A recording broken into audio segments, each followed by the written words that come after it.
Welcome to the D6 Family Ministry Podcast, a place where ideas, principles, and personalities come together to give you a ministry advantage that empowers the church and home. I don't know anything more important in our society or in the kingdom of God than to help the church, help the family. Discipleship is not an event, it's a way of life. And one day it just hit me that discipleship at home was not about doing more. It was about inviting Christ into what we were already doing. The goal of family ministry is not families sitting on the couch holding hands and singing Kumbaya. The ultimate goal is families that love God, love people, and make disciples of all peoples. So that's why you're here. You're here to say 1 hour a week, as significant and as awesome as it is, we know that it's not enough and we want to be intentional with every hour. You're listening to the D6 Podcast. Here are your hosts, Marianne Howard, Ron Hunter, and Josh Wooten. Well, I am so excited about our guests today, and that's plural because we are going to have two remarkable women sharing two different narratives. So today, when you listen to the podcast, there's two narratives kind of going on. There's two stories and two very wise insights happening kind of at one time. This is a mother-daughter dynamic duo. Marie Kuck, she's been a friend of D6 Family for a very long time. She runs a remarkable organization called Nathaniel's Hope, and you're going to learn a little bit more about that in the podcast today. But she has a heart for special needs and inclusion in the church, and she has some incredible insight and some practical insight for churches and how to minister to the special needs community and what that needs to look like. So you do not want to miss her wisdom today. But her daughter, Brianna Edwards, she is also on the show today, and I am so excited about what she has to say as well. And she's talking a lot about trauma and children and how to help children navigate trauma in various ways. And I'll be honest with you guys, where I am as a mom and the effects of the pandemic on my two children, both Marie and Brianna brought a lot of wisdom to me as a mother and as a wife and as a ministry leader. One of the things I love about the special needs conversation is just making sure that our eyes are always open and that we're being really careful that we're not getting too narrow in our ministry reach. And so she really did that for me today. And so if you guys don't mind, we're going to go ahead and jump in and get started with the podcast today, and then maybe have some conversations on the other side of our podcast. Join us right here for Marie and Brianna.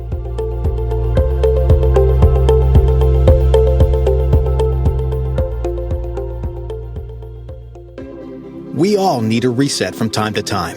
When disruption comes, the shock, confusion, and stress can often cause leaders to misjudge priorities. Coming out of a crisis requires us to evaluate what has changed and what we should do to move forward. That's why we chose the theme Reset for the upcoming D6 conference. We want to help you not only value the past, but also look forward, and equally important, take the time to properly evaluate without making hasty predictions. In a culture marked by generational challenges and conflicts, ministry leaders, parents, and volunteers need solid resources to help them navigate a complex and ever-changing terrain. Whether you're a parent or a leader or both, at the 2022 D6 Conference, you'll have the opportunity to plan your discipleship strategy and be equipped and empowered with invaluable tools and resources. Join us April 20th through the 22nd in Orlando, Florida, as we come together to reset, refocus, and reconnect as ministry leaders, parents, and volunteers. The D6 Conference is the family ministry conference for your entire team. Register today and save at d6conference.com.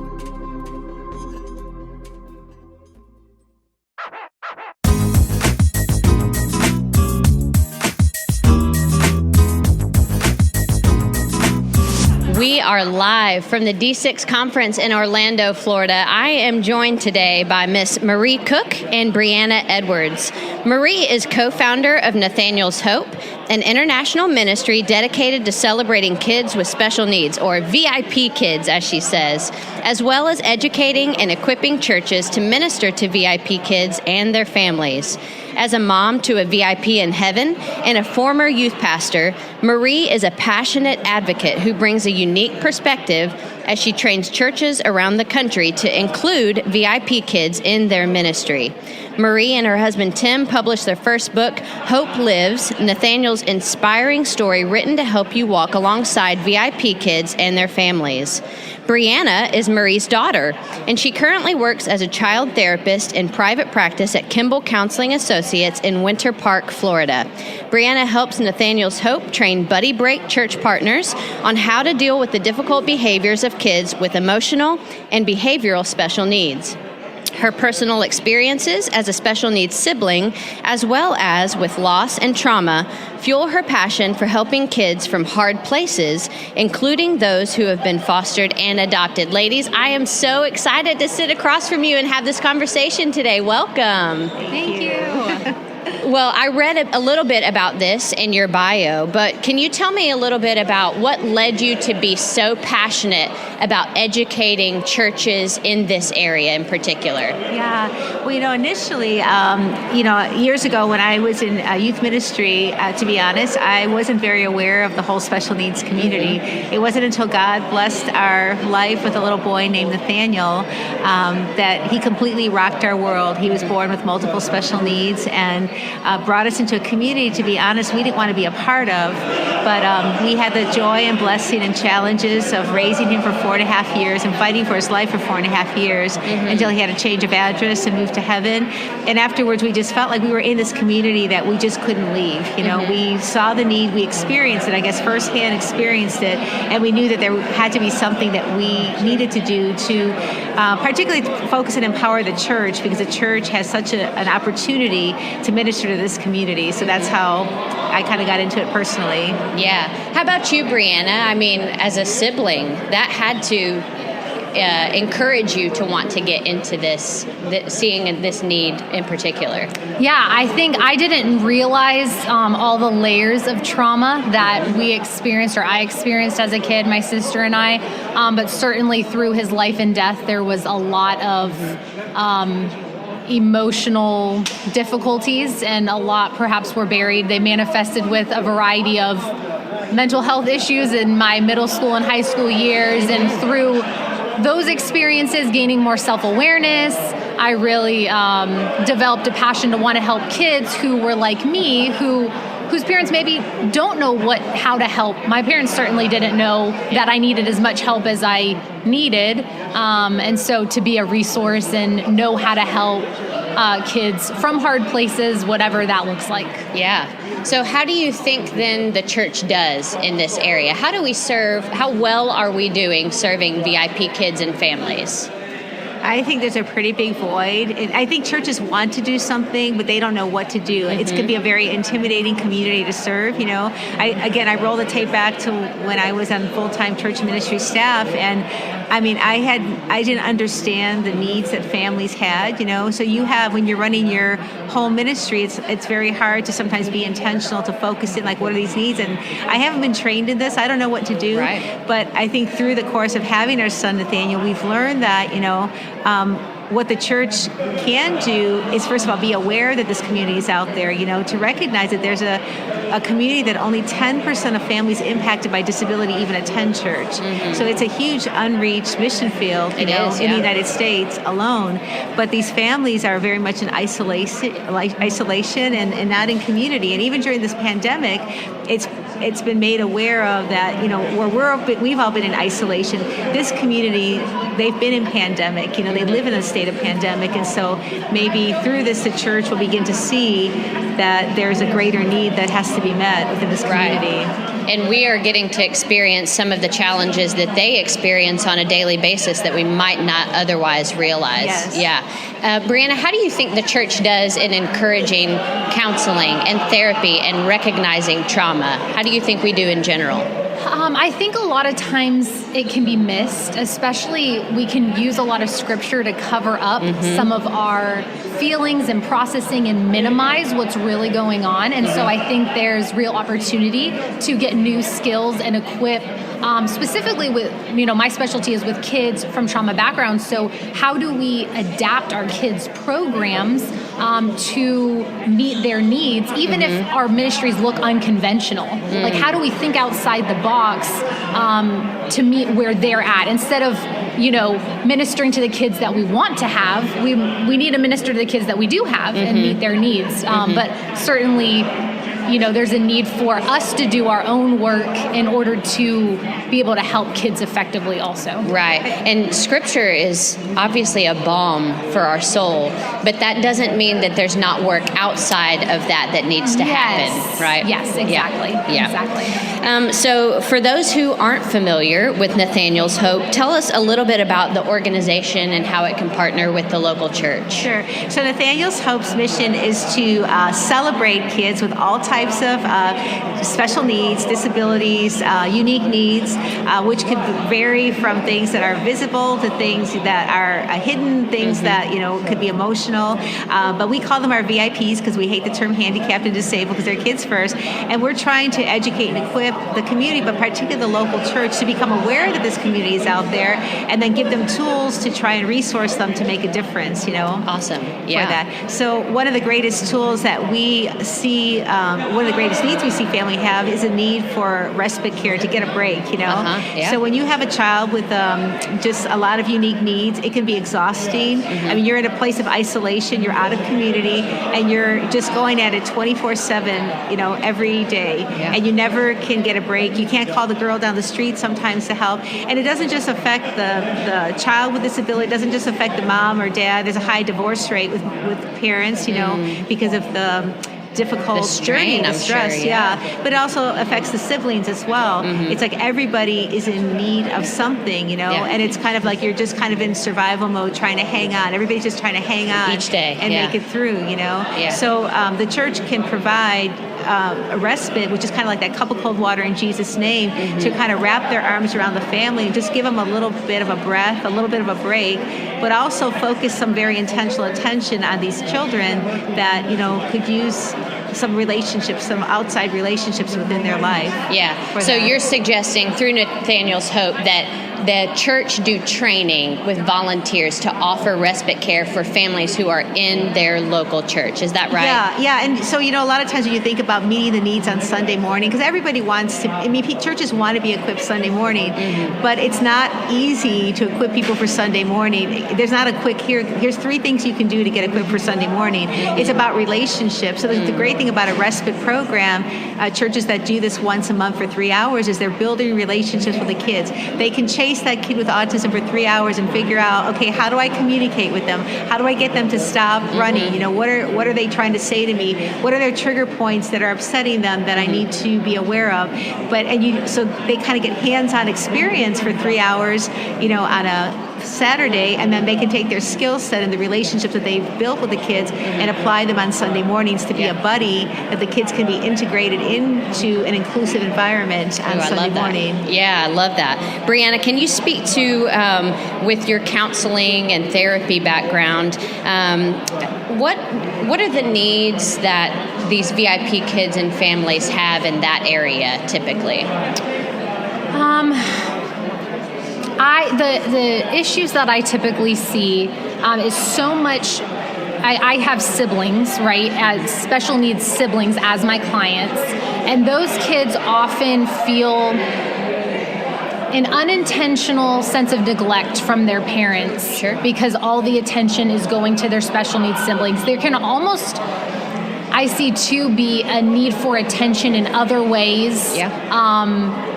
In order to be on an even playing field with the siblings. A lot of really big feelings that the parents are so frazzled they don't have time to deal with. Though really well-meaning parents and wanting to help their kids, but they don't know what to do. And so what I love to do is for these families is to provide parents with the skills of how to effectively connect with the kids that are the special needs siblings, or the same tools work with the VIPs also with emotional and behavioral issues, but just intentional attunement that parents can provide and how to do that. I teach parenting groups and, do parent sessions to help cultivate that connection between parent and child, which is really helpful.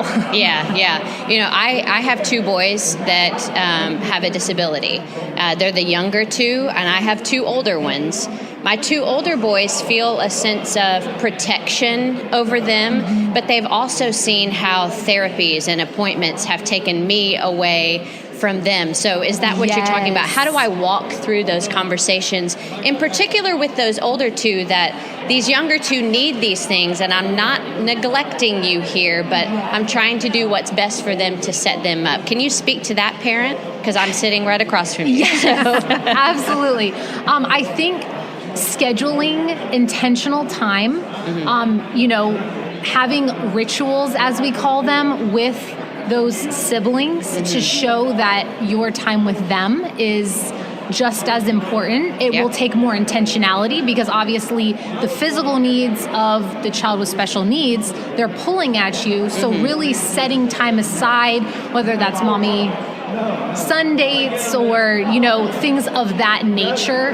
We have play activity sessions that we cultivate and teach parents how to do to really be emotionally present. Yeah. So it's, we're setting aside our electronics. We're not going to have distractions. We're going to show the child in front of us that they are so important and that we value this time with them. And when we say we're going to do something, we follow through. Yeah. And I think even just those little things, right, are so important, because when we don't do them, we send a message that we probably don't want to communicate to our kids, right? Yeah. So yeah, that's good.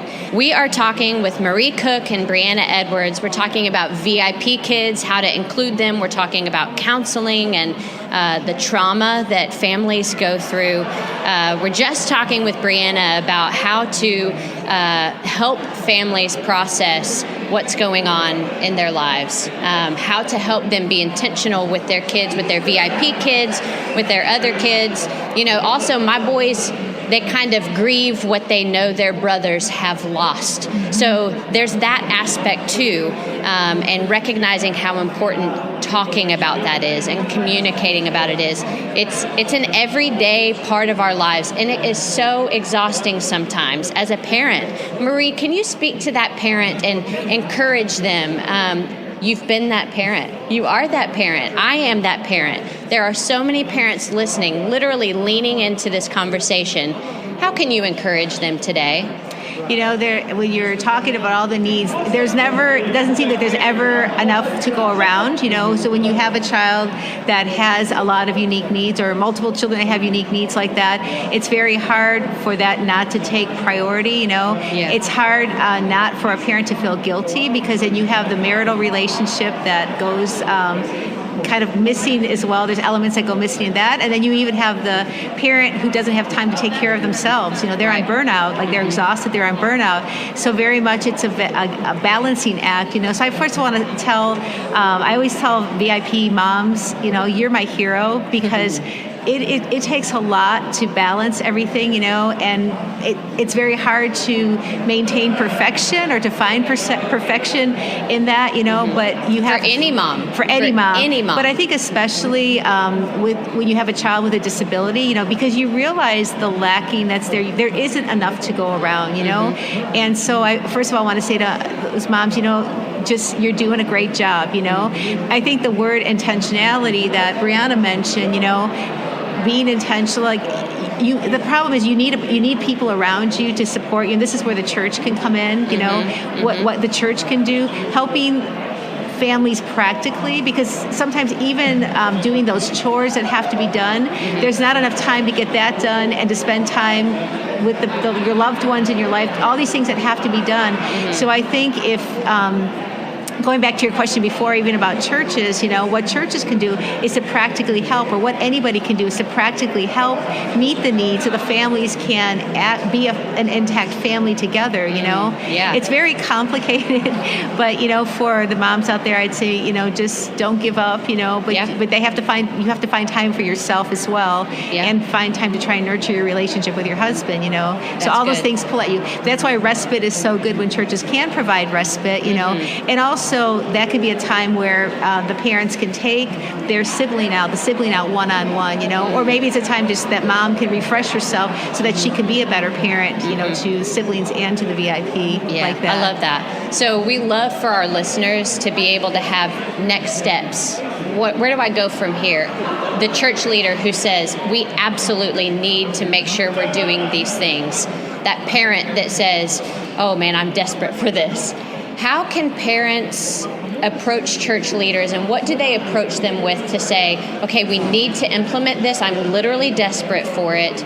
What are those church leaders' next steps in both areas, in serving those VIP kids and families, but also making sure that we're covering trauma and counseling in all of those different areas? So I think the church has to recognize. So the hard thing is, parents have to fight for everything. They got to fight school systems, insurance companies. We're advocating. You're advocating. Turn, so it gets exhausting to have to go to the church and say, "Look at me." Please, I'm begging. Yes. So I pray that church leaders would recognize that there's this community out here and step forward to be intentional to find out more. I always say you don't have to have a whole developed ministry. Just meet the needs one by one of the families that come in. If you know that there's somebody in your congregation that has a child with a disability, go to that family and talk with them. Find out what are your needs. How can the church partner along, and just begin meeting those needs one by one. Yeah. Now, I always say respite is the big thing. We love to help churches start respite programs. And if there's a mom that's out there and they're saying, "Man, I'm just dying," and nobody realizes I'm dying, if you can let your church know that Nathaniel's Hope is out there, we can try and help the church put together resources that will help the family like that, Awesome. But it's very hard when you're in that position to cry out and say, please help me, but you do need to let people know that you are in need of help like that. I would think if a church were to start a program like that, it would actually attract families to that church to say, you're meeting a need that we have that no one else is meeting. Am I right about that? Yeah, and sometimes churches are afraid of that because they're like, we don't want to, all these families, how are we going to handle them? But it really works because the people that come to provide respite care for these families, they've got such an incredible heart, and they can serve on Sunday mornings. They've gotten comfortable with these. So as families come, you've got your army of volunteers that are ready to step into Sunday morning to serve. Yeah, absolutely. Brianna, how about you? What do you think that the church needs to do to take their next steps to get us ready to provide counseling or recognize trauma or whatever that might look like? I think really learning about the brain and learning how trauma affects kids, because it rewires the brain. Yeah. And they manifest with these behaviors that we see that are really just survival behaviors. And so it's changing the lens of how we're seeing the child. In my workshop, I used a little Boo character from Monsters, Inc., where she's in the monster costume, and we just oftentimes see the behavior, but there's a child behind the behavior. And so learning how to connect with that child and disarm the fear response that's happening is really powerful. So it takes some education and then getting equipped with the tools to meet kids' emotional needs when they're in that dysregulated state. And then certainly I always advocate for workers, whether it be leaders or volunteers, doing their own self-work, because you can't see a child for the child objectively when our own stuff is getting in the way. So we see through our own trauma lenses and our own negative beliefs and filters. And so when we do our own self-work, we can take off our lenses and then we can see things for what they are rather than distorted. And so it's a two-part thing. That's great. Well, I think as the church, we would all agree that we've got some work to do in this area. Reach out to Nathaniel's Hope. It's a fantastic resource. Any other resources that you think church leaders or parents could tap into to help them in these areas? I think there's a lot of, there's things out there. I think there's other great books. Johnny and Friends puts out some great books and resources. You could go to johnnyandfriends.org, and they've got a lot of books and all. But I think though there are great resources out there, I think it all starts with the attitude and the recognition that I want to do something. And it doesn't take a lot.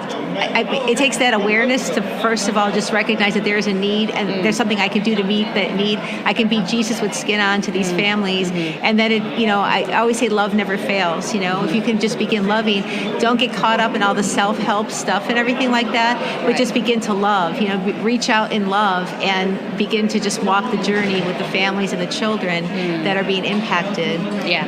And I would say too, there's a great model trust-based relational intervention, and it's through the Texas Christian University. The Connected Child is a book which kind of brings it all home and packages it all together. But TBRI, or trust-based relational intervention, has very practical skills and education, free videos all over YouTube that you can hop on and watch right now to get equipped on trauma-informed care for these kids from hard places. It's awesome. Well, ladies, thank you so much for joining me today. Thanks for sharing your hearts with us. And we hope this is a great resource and jumpstart to churches all over the world offering these services to VIP kids and families. So thanks for being here.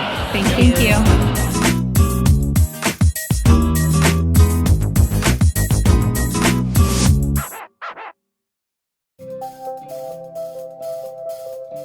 Are you concerned about your church's future? Will it serve another generation? The Bible says He is the God of Abraham, Isaac, and Jacob, and yet we often only know how to connect to Abraham. Let D6 help you connect with each generation. Your kids and grandkids are counting on you. D6 comes from the principles of Deuteronomy 6 and helps what happens in church also happen at home. Curriculum you can trust. Discipleship that connects. I don't know where to begin.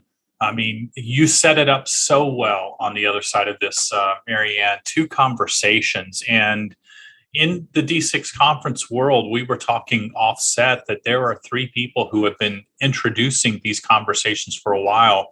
And Brianna's one of them, Richard Griffin, Kim Bato.